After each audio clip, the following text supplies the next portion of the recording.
네, 안녕하세요. 동바영입니다. 오늘 이 시간에는 자바스크립트 닌자 비급 에서 함수를 설명하는 두 번째 시간으로 함수를 자유자재로 휘두르는 방법에 대해서 공부했어요. 그거에 대해서 정리를 했고 오늘 일부만 정리를 했고요. 그 다음에 그 이유 부분을 계속해서 정리를 할 예정입니다. 우선 함수에 대한 설명을 계속하기 전에 함수를 자유자재로 휘두르기 전에 어떤 함수를 어떤 정의하거나 선언할 수 있는 방법이 여러 가지가 있는 것 같은데, 그 중에 익명함수 형태로 선언하는 방법을 설명을 했어요. 익명함수라고 하는 것은 말 그대로 이름이 없는 함수이고요. 사용법으로는 이벤트 핸들러는 브라우저 이벤트 또는 사용자 이벤트 또는 타이머에 의한 이벤트에 따라서 어떤 그 이벤트에 대한 핸들링을 하는 함수일 텐데, 그 이벤트 핸들러 함수를 선언할 때 전달할 때 우리는 익명 함수를 사용하고요. 객체 메서드로 참조할 수 있게 할 때 그때 익명 함수를 사용한다고 합니다. 그리고 타이머 함수의 콜백으로도 이용을 한다고 해요. 그 예제로 잠깐 보면 이 세 가지에 대한 특성을, 용법을 코드로 작성한 게 있어요. 그래서 보면 익명 함수고요. 얘기했던 대로 브라우저 이벤트라고 하면 온로드 이벤트가 있을 건데, 이 온로드 이벤트에 대한 이벤트 핸들링 함수로 이 펑션이라고 하는 거를 참조를 시켰는데, 이때 펑션이라는 함수의 이름을 지정하지 않았어요. 보통 어제 함수 리터럴에 대한 설명을 잠깐 했을 때 함수의 리터럴은 펑션이라는 키워드와 그 뒤에 함수 이름, 그리고 매개 변수를 감싸고 있는 괄호, 그리고 중괄호와 본문, 그렇게가 이제 함수의 리터럴이라고 잠깐 설명을 했었어요. 그래서 그 중에 이 키워드와 괄호, 중괄호는 제거할 수 없지만 함수의 이름과 매개 변수, 그리고 함수 본문은 제거할 수 있다고 했어요. 네, 오늘 함수 본문은 넣었고요. 그런 의미에서 여기에서 얘기한 이벤트 핸들러 함수, 이벤트 핸들러는 브라우저의 온로드 이벤트에 대한 이벤트 핸들러 함수 정의를 이렇게 하는 방식을 보였고요. 두 번째로는 객체의 메서드로 정의할 때, 선언할 때 우리가 익명 함수를 사용할 수 있다고 했어요. 그래서 메서드, 닌자라는 객체가 있고, 객체 프로퍼티 중에 shout이라는 프로퍼티를 정의를 하면서 여기에 익명 함수로 역시 펑션이라는 키워드만 써가지고 하나의 함수를 정의를 해줬어요. 그래서 shout은 이 익명 함수를 참조하게 되는 거죠. 그래서 이 뒤에서 이 익명 함수를 호출을 할 수가 있게 되는 거예요. 마지막으로 타이머 함수에 대한 컬백으로 전달하는 용도로 하고 있어요. 타이머 함수는 setTimeout이라는 함수는 자바스크립트가 아니고 브라우저가 가지고 있다고 하는데, 그거에 대한 자세한 내용은 나중에 나중에 뒷장에서 나올 테니까 그때 가서 이야기를 다시 하고요. setTimeout이라고 하는 이벤트 핸들러에 컬백으로 익명 함수를 넘겨줬어요. 익명 함수를 넘겨주고 그 익명 함수가 1초 뒤에 이 함수가 호출될 거다 라는 거를 이렇게 전달을 함으로써 얘가 이 setTimeout에 대한 컬백으로 이렇게 전달을 할 수 있다 라는 용도로 익명 함수의 세 가지 용법을 이렇게 간단한 예제로 살펴봤어요. 그랬고요. 이 코드는 이 주소에다가 업로드를 해 두었고요. 그리고 재기함수라는 형태가 있대요. 재기함수라는 것은 뭐냐면 함수가 스스로로 자기 본인을 다시 호출하거나 또는 함수 내에서 특정 함수 내에서 다른 함수를 호출하는 것이라고 합니다. 그래서 다른 함수를 호출하는 것 자체는 뭔가 그 다른 함수라는 것은 콜백 함수가 되겠죠. 콜백 함수를 특정 함수 내에서 다시 호출하는 것을 재기의 함수라고 이야기를 한대요. 그 간단한 예제로 펠린드롬 문자열이라는 그 문자열인지 아닌지를 판별하는 어떤 함수를 재기적으로 처리하는 방법이 있다고 해요. 펠린드롬 문자열의 특징은 문자가 1개 또는 0개인 문자열을 경우에는 펠린드롬이라고 하고 펠린드롬 문자열이라고 하고 첫 문자와 그러니까 전체 문자가 이렇게 하나의 단어가 있을 때 그 첫 문자와 마지막 문자가 같고 나머지 그 안쪽에 부분이 펠린드롬인 문자열일 때 우리는 펠린드롬 문자열이라고 정의를 했대요. 이 펠린드롬 문자열에 대한 코드를 잠깐 살펴보면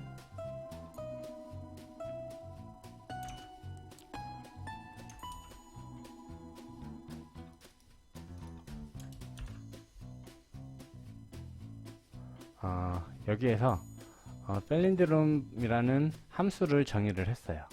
이 함수는 텍스트라고 하는 매개 변수를 전달을 받고요.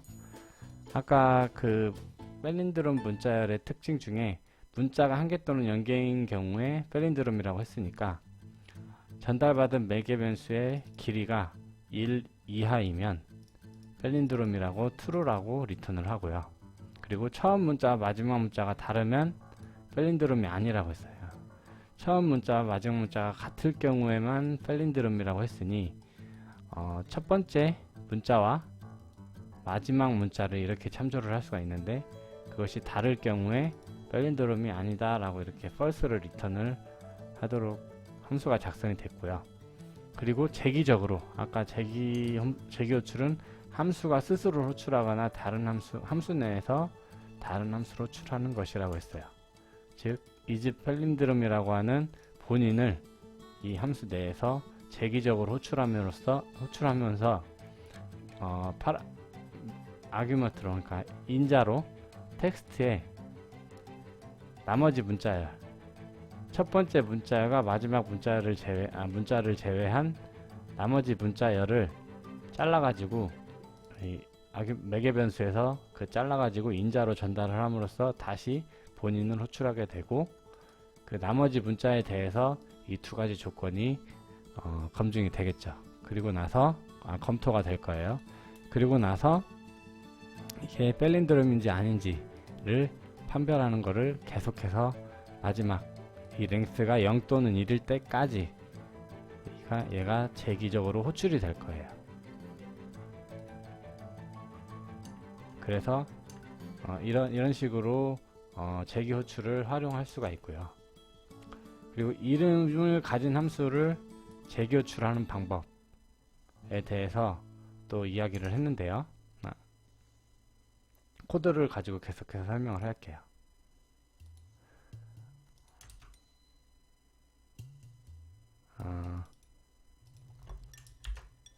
이름을 가진 함수를 이용해서 어떤 그 첩프라는 소리를 내는 어떤 동작을 구현을 했어요. 보면은 최초에 첩프라는 함수를 일단 정의를 했는데 이 첩프라는 함수는 내부적으로 본인의 이건 이름을 가진 함수죠. 아까 그 함수 리터럴에 대해서 이야기를 하면서 여기 펑션 키워드와 함수의 이름 그리고 이 매개 변수 이렇게 정의를 할 수 있다고 했어요.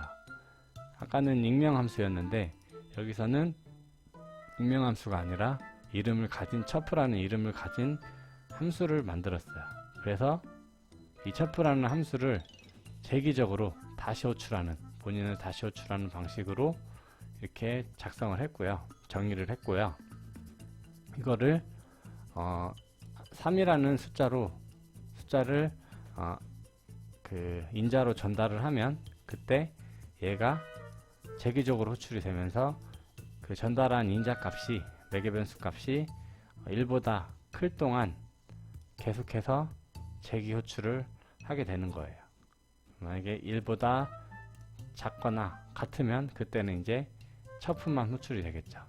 이 첩프로 재기 호출해서 얘가 이제 맨 마지막 결국 하나씩 줄어들 테니 이 재기 호출을 하면서 하나씩 줄어든 인자값을 전달을 할 테니 결국엔 1보다 크거나 같은 시점이 어느 땐가 올 것이고, 그때 이제 이 첩프 값을 리턴을 해가지고 리턴한 값에다가 이 뒤에 다시 첩프 값을 더해서 문자를 더해서 리턴을 하게 되고, 이것이 더해진 어떤 문자열에 또다시 첩프가 더해지면서 이 3이 전달이 되면 3번의 이 첩프가 첩프 문자열이 더해지는 어떤 값을 리턴하게 되는 거예요. 여기서 보시는 것처럼 첩프 함수를 재기적으로 호출을 하고 있죠. 그거는 역시 이름을 가진 첩프 함수가 있기 때문에 가능을 했던 거고요. 만약에 여기가 익명이라면 이렇게 참조할 수 있는 방법은 없었을 거예요. 재기 함수에 대한 설명을 계속 하고 있는데, 메서드에 대한 재기를 하는 방법을 또 이야기를 했어요. 뭐냐면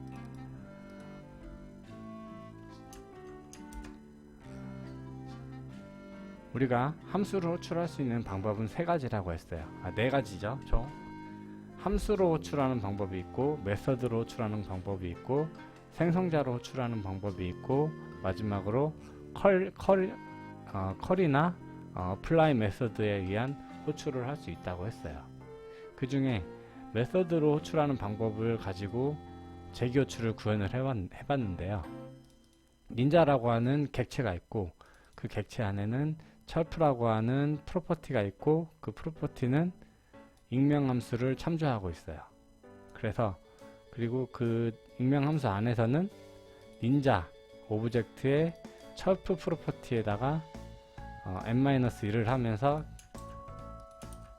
재기적으로 얘가 참조하고 있는 이 익명함수에 아까하고 똑같은 방식으로 재기 호출을 하고 있어요. 이렇게 메서드로 구현하는 방식도 뭔가 이렇게 직관적이고 어렵지 않게 이해가 되지만, 이거에는 어떤 문제점이 있다고 합니다. 무엇이냐면 참조가 사라지는 문제가 있대요. 코드를 가지고 먼저 보면 말로 설명을 하고, 여기 저장해 놓은 제가 그 코드를 그림으로 표현을 해봤는데요. 그 그림에 대해서 설명을 할게요. 참조가 사라지는 문제가 무엇이냐? 똑같이 앞에 예제하고 똑같아요. 닌자 객체에 첩프라는 프로퍼티에다가 익명함수를 참조하게 했어요. 그리고 나서 사무라이라고 하는 객체의 첩프라는 프로퍼티에 닌자가 가진 첩프라는 프로퍼티를 참조하게 했어요. 그러면 이 사무라이의 첩프는 얘를 참조하게 되고, 결과적으로 이 익명함수를 참조하게 되죠. 하지만 여기서 닌자를 초기화를 시켜버렸어요. 그랬을 때 이때는 어떻게 되냐면, 얘가 닌자의 첩프를 참조했는데 첩프가 없어져 버린 거예요. 이 첩프가. 그래서 얘가 참조하는 닌자의 첩프는 없는 거죠. 즉, 이 첩프 프로퍼티가 이 펑션을 참조를 하고 있었는데 얘가 없어져 버린 거예요. 그래서 사무라이라고 하는 객체의 첩프 프로퍼티는 어떤 참조할 수 있는 값이 없어진 거죠. 그래서 사무라이의 첩프로 호출을 하면 얘가 함수가 아니라는 오류가 발생을 해요. 이게 왜 이렇게 되는지 그림으로 그려본 거를 설명을 드리면, 최초에 이 부분을 먼저 그림으로 설명을 드릴게요. 닌자 객체를 첩프 프로퍼티를 추가를 했고, 첩프 프로퍼티가 이 익명함수를 참조하도록 했어요. 닌자 객체가 있고, 철프 프로퍼티가 이 펑션을 참조하게 했고, 이 펑션에 여기 부분을 실행하게 되면 닌자의 철프가 펑션을 참조하고 있기 때문에 얘를 재기적으로 호출하게 되고, 이 펑션은 철프 프로퍼티를 참조하고 결국엔 이렇게 계속 맴도는 거예요. 어떤 조건이 만족할 때까지, 이 조건이 만족할 때까지, 만족하지 않을 때까지. 그런데 여기에서 사무라이의 객체에다가 또 닌자의 철프 프로퍼티를 참조하게 했어요. 사무라이 객체가 닌자의 철프 프로퍼티를 참조하는데 결국엔 얘가 얘를 참조하고 있으니 얘도 얘를 참조하게 되겠죠. 그런데 여기서 닌자를 초기화를 시켜버렸어요. 그러면 이 세 번째 그림인데요. 닌자를 초기화를 했으니 더 이상 이 철프 프로퍼티가 가리키는 값이 없어져 버린 거죠.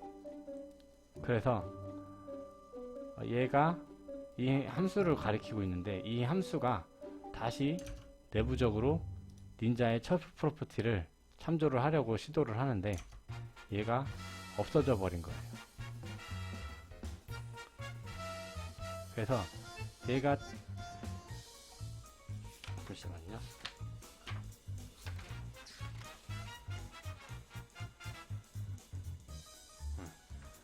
그래서 얘는 이게 함수인지 아닌지를 알 수가 없고, 없는 어떤 다른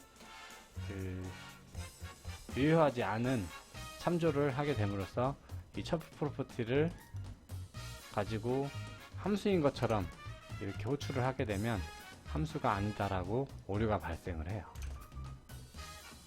이거를 해결할 수 있는 방법으로 inline 함수, 이름을 가진 함수를 inline 함수라고 지칭을 한대요.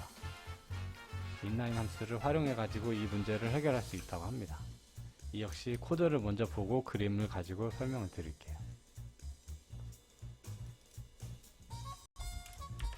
보면 그 전체적인 구조는 비슷해요. 비슷한데 단지 차이가 있다면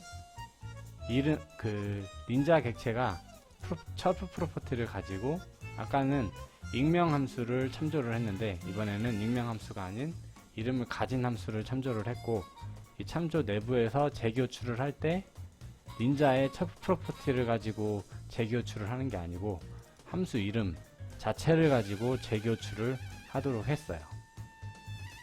그래서 사무라이에서 닌자의 철프 프로퍼티를 참조하게 하면 사무라이의 철프 프로퍼티는 이름을 가진 이 시그널 함수를 참조하게 되고요.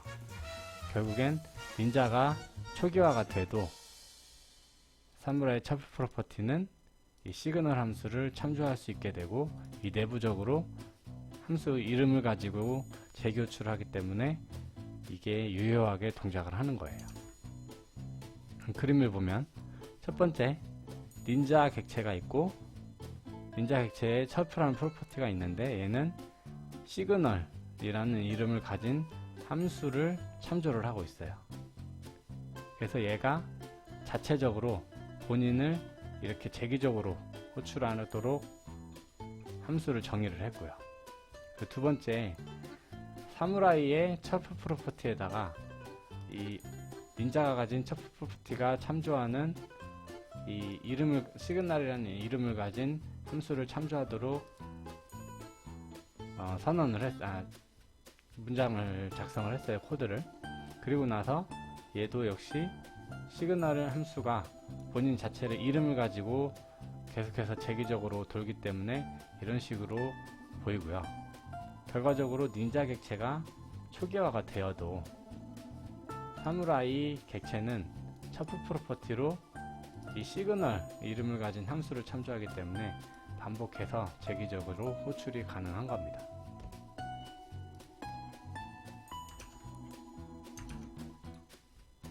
계속해서 재기함수에 대해서 설명을 하면 재기함수의 인라인 함수의 재기함수의 용법으로 인라인 함수가 있는데, 인라인 함수를 활용하는 방법이 있는데, 인라인 함수가 가진 특징을 가지고 특징이 있다고 하는데요. 그것은 inline 함수의 이름은 해당 함수 내에서만 유효하다고 해요. 이게 무슨 말이냐면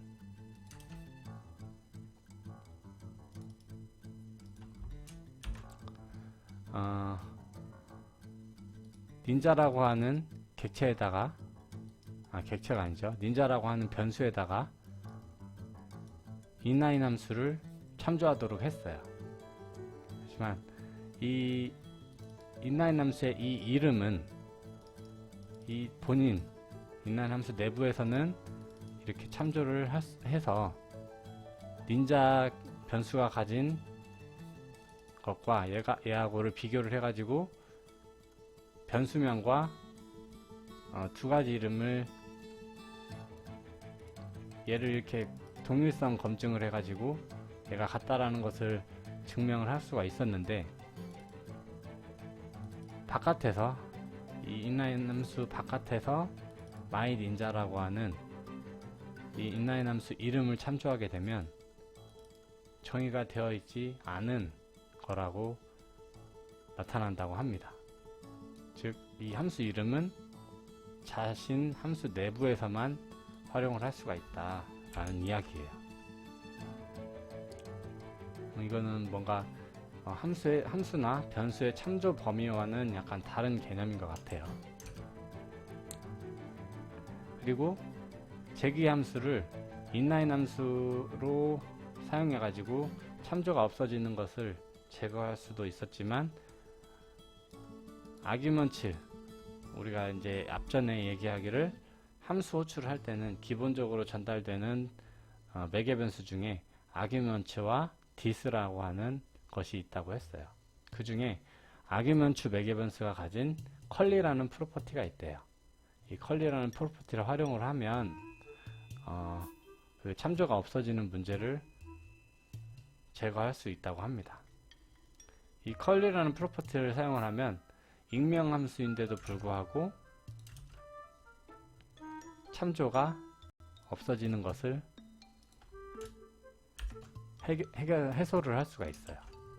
왜냐면 보세요. 이 앞에 inline 함수로 가지고 내부적으로 제기 호출을 하면서 참조가 없어지는 것을 해결을 했는데, 이 아규먼트에 컬리라는 프로퍼티를 활용을 해가지고 역시 그 참조가 없어지는 것에 대한 문제점을 해결할 수가 있어요. 그 앞에 inline 함수의 차이점은 얘는 익명 함수죠. 철표에다가 익명 함수를 할당을 했는데, 그 내부적으로 아규먼트에 컬리라는 프로퍼티를 하면은 이 함수 자체를 참조할 수 있다고 합니다. 이렇게 얘를 사용하면 이 익명 함수 자체를 참조할 수 있다고 해요. 그래서 참조가 없어지는 문제를 해결할 수 있다고 합니다. 근데 이것도 문제가 있대요. 컬리 프로퍼티는 ECMA 스크립트 5 표준에서는 사용을 금지한다고 해요. 역시 계속해서 코드는 이 주소에다가 공유를 했고요. 나중에 참조해서 보시면 될 것 같습니다. 그리고 함수 객체를 가지고 노는 방법에 대해서 지금까지 이제 제기 함수에 대해서 설명을 마쳤고요. 함수 객체 가지고 놀기. 함수에다가 객체를 할당할 수가 있다고 해요. 무슨 말이냐면 함수에도 프로퍼티를 추가할 수 있다는 얘기예요. 우리는 객체 또는 변수에다가 여기 보시면 obj라고 하는 객체를 이렇게 정의를 하고 obj에다가 프로퍼티를 추가할 수 있었어요. 근데 함수도 이 오브젝트하고 동일하게 프로퍼티를 추가할 수 있다고 합니다. 이런 특성이 있다고 하고요. 이런 특성을 활용해서 함수를 저장하는 방법과 연산 결과를 기억하는 방법의 응용 방식이 있다고 해요. 함수를 저장하기라는 게 무슨 말이냐면, 코드를 보면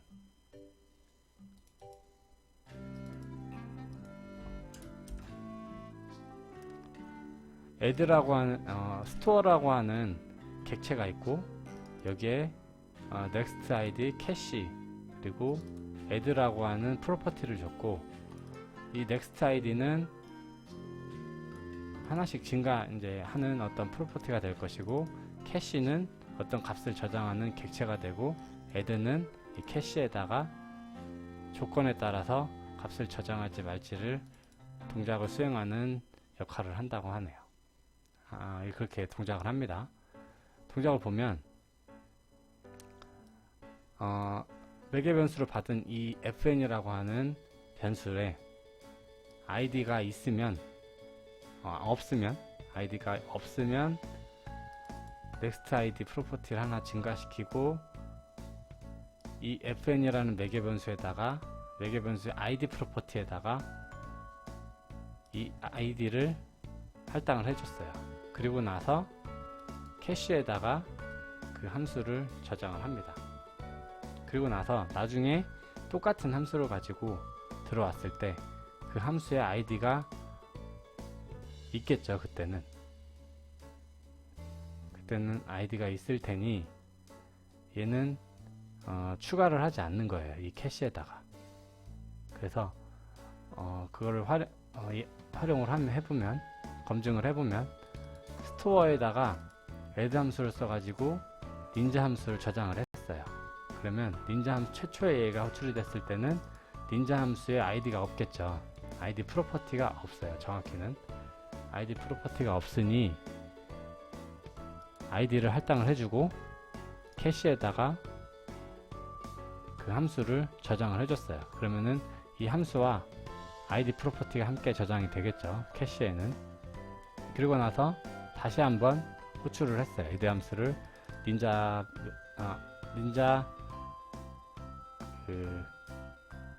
인자를 전달해가지고 인자를 전달해가지고 스토어 객체에 add 함수를 호출을 했습니다. 그때는 이 닌자 함수는 id를 가지고 있죠. 그러므로 얘를 건너뛰고 이 부분이 실행될 것이기 때문에 리턴 값이 없어요. 그래서 얘는 false가 될 겁니다. 이게 true이고 이게 false인지 알 수 있는 방법은 뭐냐면 이 문장이에요. 이 문장과 나머지. 이 문장은 뭐냐면 문법이 약간 요상한데요. 어떤 자바스크립트 문장이 있을 때 이 안에 0이 아닌 다른 어떤 값이 있으면 얘를 true 값으로 인식을 하고 0일 경우에는 false로 인식을 한다고 합니다. 여기에서 fn 스토어 캐시 값에다가 fn을 저장을 하고, 얘는 역시 이 fn이라는 값을 가지고 있기 때문에 0이 아닌 값이 되겠죠. 그래서 얘는 true를 리턴을 해요. 그리고 여기서 add 함수를 최초에 닌자 매개 변수로 전달을 했을 때는 닌자를 닌자로 전달했을 때는 이 부분이 실행이 됐을 거기 때문에 true를 리턴을 하지만, 다시 전달했을 때는 여기를 통과하고 여기가 실행이 될 것이기 때문에 아무것도 리턴은 안 할 것이고, undefined인 것을 검증을 하면 이 함수는 한 번만 저장될 수 있다라는 게 검증이 되는 거죠. 역시 여기 주소로 공유를 했고요.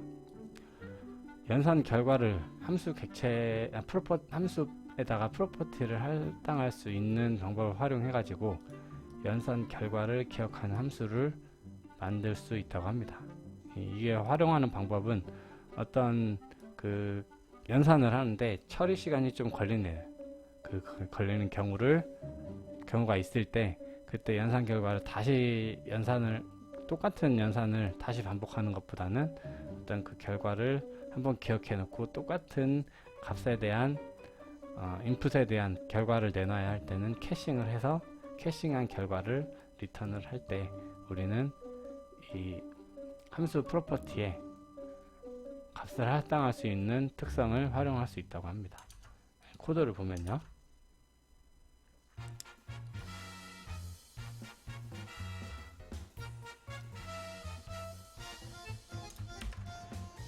이런 특성을 메모이징이라고 표현을 한대요. 메모이징이라고 표현을 하고, 보면은 isPrime이라고 하는 함수가 있어요. isPrime이라고 하는 함수에 answers라는 프로퍼티를 확인을 해요. 최초에는 이 이지 프라임이 최초에 호출될 때는 웬썰즈라는 이 프로퍼티가 없겠죠. 그래서 웬썰즈라는 프로퍼티를 객체로 정의를 해주고 여기에 매개 변수로 전달받은 아규먼트의 값이 비어 있으면은 추가하고 그것을 리턴을 해줘요. 이게 무슨 말이냐면 널이 아닐 경우에는 그 있는 값을 리턴을 해주는 거죠. 근데 널일 경우에는 이 매개 변수에 대한 연산 결과가 없다라는 이야기고 그 뒤로 가서 어떤 연산을 실행을 하겠죠. 소수인지 여부를 판단하는 로직이 들어가 있는데요. 이게 중요한 게 아니고 이 값을 중간에 저장하느냐 안 하느냐가 중요하기 때문에 그거에 주목해서 도와주시기 바랍니다. 그래서 얘를 연산을 하고 나서 연산 결과를 is prime의 answers라고 하는 프로퍼티의 밸류에다가 프라임 얘가 소수인지 여부를 연산한 결과값을 할당을 해줬어요. 그래서 처음에 is prime 함수에다가 5를 전달해서 호출을 했을 때 호출하고 나서 그 두 번째 is prime 함수의 answers라는 프로퍼티에 5를 참조를 하면 캐시에 저장된 값이 리턴이 될 거예요. 그래서 이 5는 소수다라는 걸 첫 번째 검증을 했고 두 번째 검증할 때는 다시 얘를 호출할 필요 없이 여기서는 이것을 캐싱을 하는지 확인해 보기 위해서 프로퍼티를 직접 참조했지만 is prime 5를 다시 한번 호출되면 이 부분이 호출되면서 캐싱된 결과값이 리턴이 될 거예요. 이 아래 부분은 실행이 안 되겠죠. 이런 식으로 함수의 프로퍼티를 할당할 수 있는 특성을 활용하는 방법을 살펴봤어요. 계속해서 그거하고 똑같은 그 속성을 가지고 함수의 특성을 가지고 배열 메서드를 속이는 예제를 살펴봤는데요.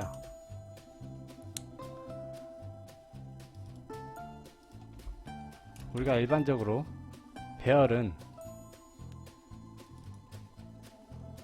자바스크립트 안에 있는 배열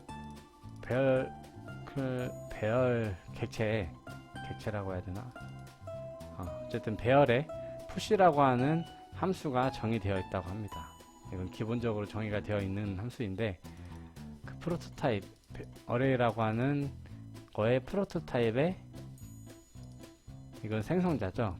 어레이의 프로토타입의 push 함수를 콜을 할 때 this라고 즉 이 엘리먼트 객체를 함수 컨텍스트로 지정을 한 상태에서 이렇게 호출을 하게 되면 이전에 설명했듯이 메서드를 호출하는 방식 중에서 call 메서드를 활용해 가지고 호출을 하게 되면 이 첫 번째 인자로 전달된 값이 함수 컨텍스트로 설정이 되고 때문에 어레이라고 하는 함수가 어레이의 push가 가진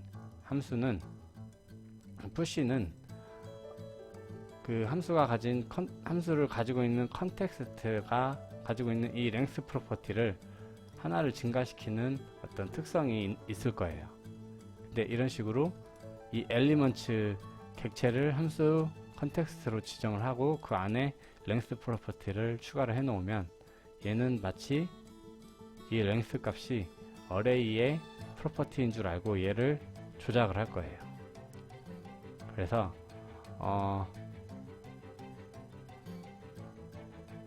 이것을 이제 활용을 해가지고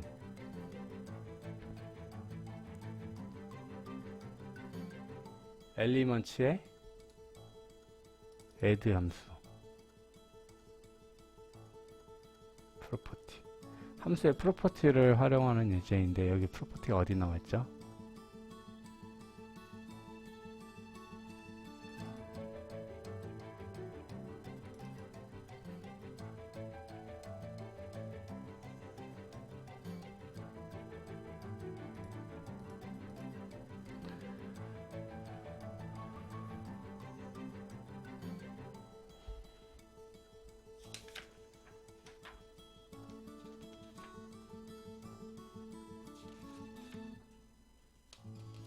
이거는 프로퍼티를 활용하는 예제는 아니고 그냥 함수 객체를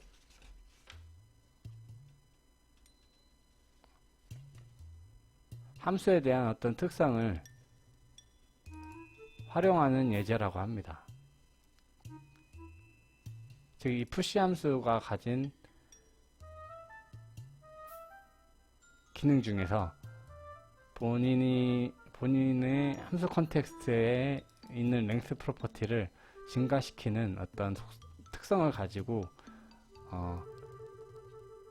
이 add 함수를 정의해서 사용하는 예제인데요.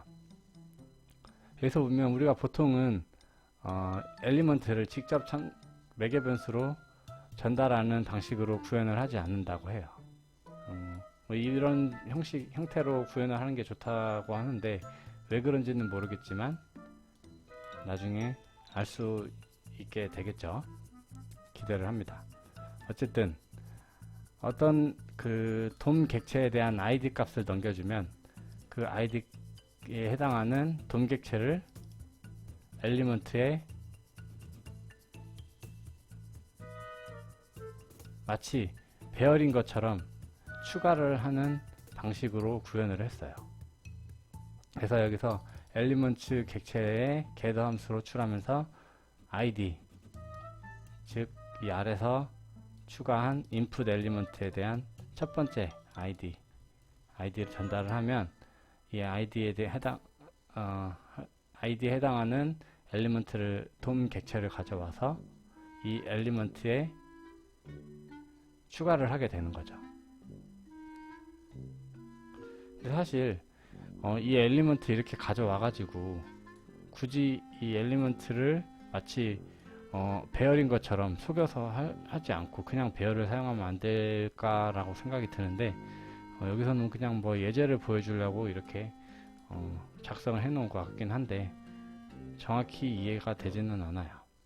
어쨌든 이런 식으로 어레이의 푸시 함수, 어레이가 가진 프로토타입에 푸시 함수를 속여 가지고